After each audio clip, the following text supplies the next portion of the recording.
Hi friends, Tuesday morning டே வந்து 4:30க்கு start ஆகிடுச்சு. காலையில் எழுந்து தீபமெல்லாம் ஏற்றி பூஜையெல்லாம் பண்ணி முடிச்சாச்சு.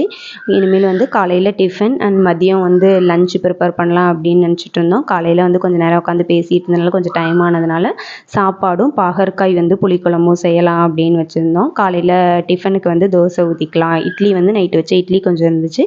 அதை இட்லி உப்புமா செஞ்சு குழந்தைங்களுக்கு கொடுத்துர்லாம் அப்படின்னு தான் வந்து ரெடி பண்ணணும். இந்த பாகற்காய் புளிக்குழம்பு வந்து ரொம்பவே நல்லாயிருக்கும். கொஞ்சமாக புளி ஊற வச்சுட்டு தேங்காவும் தக்காளியும் ஆட் பண்ணி அரைச்சி எடுத்துக்கணும். சின்ன வெங்காயம் உரித்து வச்சுட்டு ஒரு சைடு வந்து நம்ம பாகற்காய் கட் பண்ணி வணக்கி வச்சுக்கலாம். அப்புறம் தாளிப்புக்கு வந்து கடுகு, வெந்தயம், ஜீரகம் போட்டு தாளித்து வெங்காயமும் போட்டு வணக்கி விட்டு அதோட பாகற்காய் வணக்கினதையும் ஆட் பண்ணி நல்லா வணக்கிட்டு அதுக்கப்புறம் வந்து புளி கரைசல், தக்காளி, தேங்காய்லாம் வச்சுருக்கோம் இல்லையா, அதையும் கலந்து ஊற்றி நல்லா வந்து கொதிக்க